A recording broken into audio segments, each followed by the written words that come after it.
Assalamualaikum warahmatullahi wabarakatuh. Izinkan saya untuk mempresentasikan ujian akhir semester mata kuliah pengelolaan pencemaran industri.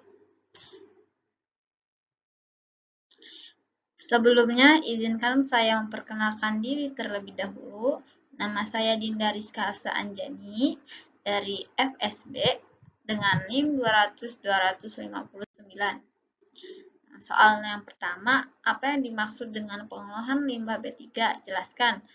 Pengolahan limbah B3 adalah kegiatan yang meliputi pengurangan, penyimpanan, pengumpulan, pengangkutan, pemanfaatan, pengelolaan, dan atau penimbunan. 2.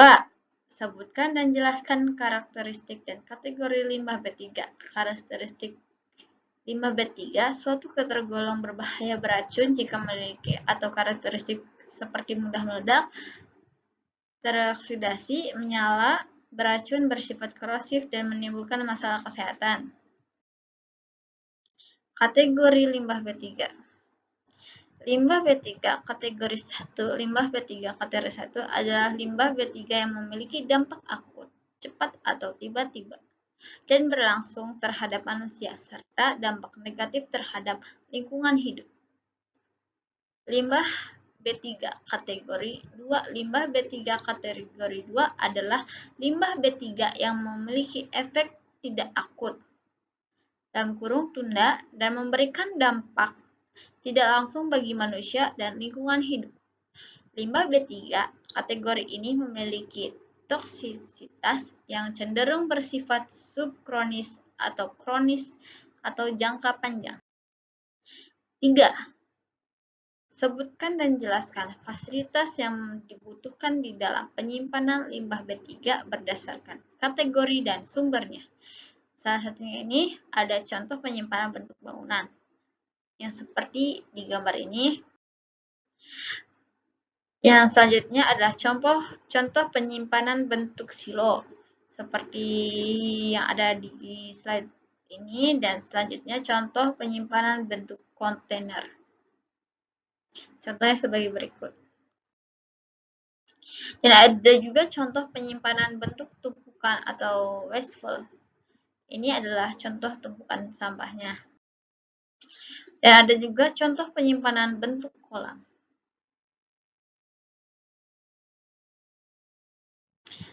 Soal nomor 4. Sebutkan fasilitas penimbunan limbah B3. Limbah B3 telah memenuhi persyaratan sebagai yang dimaksud dalam pasal 178 sampai dengan pasal 174 dapat ditimbun di fasilitas penimbunan limbah B3 dengan ketentuan. 1. Memperhatikan penempatan limbah B3 pada lokasi fasilitas penimbunan limbah B3. 2. Melakukan pengelolaan air lindi yang ditimbulkan dari kegiatan penimbunan limbah B3. 3. Melakukan pemeriksaan dan pemeliharaan sarana dan prasarana penimbunan limbah B3. Dan nomor 4. Melakukan pemanfaatan lingkungan. 5. Sebutkan dan jelaskan metode pengolahan limbah B3. Salah satu pengolahannya ada termal, dilakukan melalui proses insinerasi dan cara lain, dan perkembangan ilmu pengetahuan dan teknologi tidak memiliki karakter yang tidak mudah meledak. Stabilisasi dan solidifikasi dilakukan terhadap limbah yang memiliki karakteristik mudah meledak, mudah menyala, reaktif, infeksius, korosif, dan beracun, serta berwujud cairan ataupun lumpur. Bioremediasi dapat dilakukan dengan metode land farming dan atau biopile.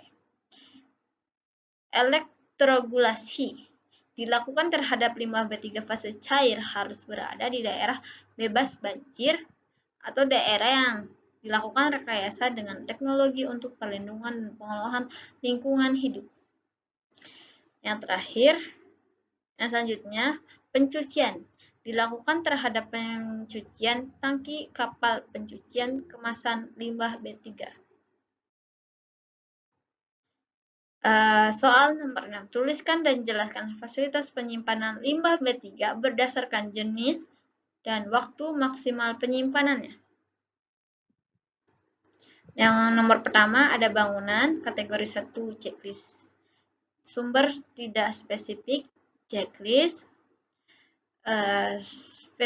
Spesifik umum, checklist. Spesifik khusus, checklist. Nomor 2, tangki. Kategori 1 checklist, sumber tidak spesifik, checklist. Spesifik umum, checklist. Spesifik khusus, checklist. Silo. Kategori 1 checklist, sumber tidak spesifik, checklist. Spesifik umum, checklist. Spesifik khusus, checklist. Waste spill. Kategori 1 silang, sumber tidak spesifik, silang. Spesifik umum, silang. Spesifik khusus, checklist. Wasteful impoundment. Kategori 1 silang, sumber tidak spesifik, silang. Sumber umum, silang. Spesifik khusus, checklist. Maksimum penyimpanan kategori 1 90 hari, sumber tidak spesifik 365 hari, spesifik umum 365 hari, spesifik khusus 365 hari. 7. Tuliskan dan jelaskan fasilitas penyimpanan limbah B3 berupa bangunan. Jenis karakteristik yang pertama, karakteristik mudah menyala, spesifik penyimpanan. 1. Memiliki tembok rendah dan bangunan lain yang berdampingan. 2. Struktur pendukung, atap terdiri dari bahan yang tidak mudah menyala. Konstruksi atap dibuat ringan dan tidak mudah hancur. 3. Diberikan penerangan yang tidak menyebabkan ledakan. Karakteristik mudah meledak. 1. Konstruksi bangunan, lantai, dinding, dan atap dibuat tahan ledakan. 2. Lantai dan dinding dibuat lebih kuat dari konstruksi atap. 3. Setiap saat memenuhi ketentuan suhu ruangan. 4. Diberikan penerangan dan tidak menyebabkan ledakan percikan listrik. Selanjutnya, jenis karakteristik penyimpanan, karakteristik reaktif, korosif, dan beracun. Spesifik penyimpanan. 1. Konstruksi dinding dibuat mudah untuk dilepas. 2. Konstruksi atap, dinding, lantai harus tahan terhadap korosi dan api. 3. Diberikan penerangan yang tidak menyebabkan ledakan atau percikan listrik. 8. Jelaskan waktu penyimpanan limbah B3 berdasarkan kategori limbah B3 dan jumlah limbah B3 dihasilkan. Kategori limbah B3 yang pertama, kategori 1 dan 2, kurang dari 50 kg per hari, 90 hari checklist, 8 hari kosong, 365 hari kosong. Kategori 1, kurang dari 50 kilo per hari, 90 hari strip, 18 hari checklist, 365 hari strip. Kategori 2 dan sumber tidak spesifik, kurang dari 50 kg per hari, 90 hari 90 hari strip, 18 hari strip, 365 hari checklist. Kategori 2 dari sumber spesifik umum, kurang dari 50 kg per hari, 90 hari strip, 18 hari strip, 365 hari checklist. Kategori 2 dari sumber spesifik khusus, tidak dibatasi, 90 hari strip, 18 hari strip, 365 hari checklist. 9. Sebutkan contoh pemanfaatan limbah B3, sebutkan juga sumber limbahnya, dari industri apa, limbahnya apa. Nomor 1, sumber industri PT Tria Mulia Indonesia, jenis limbahnya limbah fly button ash. Pemanfaatannya paving block. Terus nomor 2, PT Triata Mulia Indonesia, jenis limbahnya limbah paper dan paper gude. pemanfaatannya bahan baku kertas low grade. Nomor 3, PT Tria Mulia Indonesia, limbah Denslog, pemanfaatannya bahan bakar alternatif.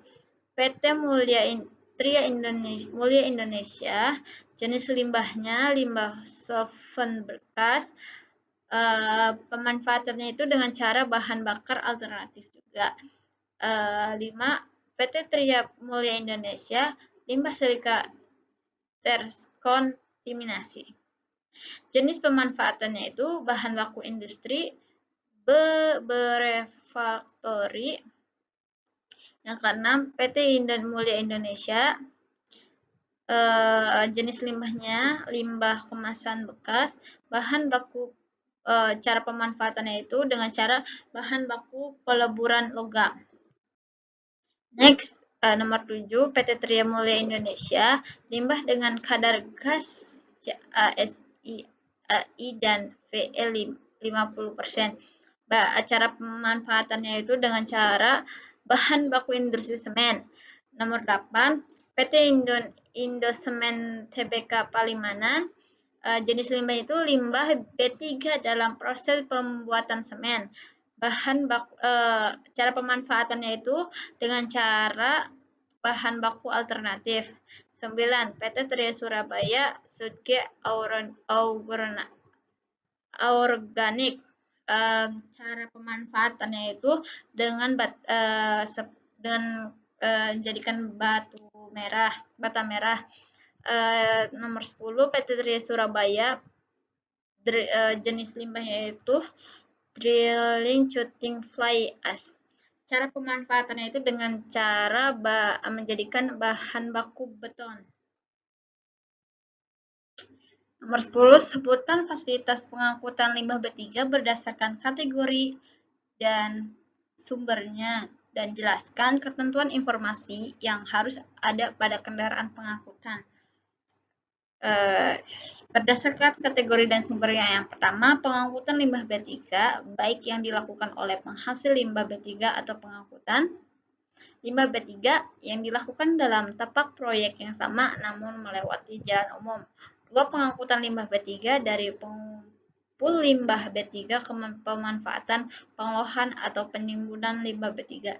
Pengangkutan limbah B3, pemanfaatan limbah B3 ke pengolah dan atau penimbunan limbah B3.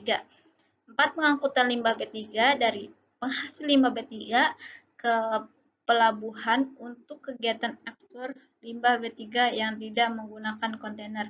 Berikut adalah contoh dari bagaimana cara pemasangan untuk sepeda motor dan bagaimana contoh pemasangan untuk di kendaraan bermobil. Cukup sekian presentasi dari saya. Kurang lebihnya mohon maaf. Billahi taufiq wal hidayah. Wassalamualaikum warahmatullahi wabarakatuh.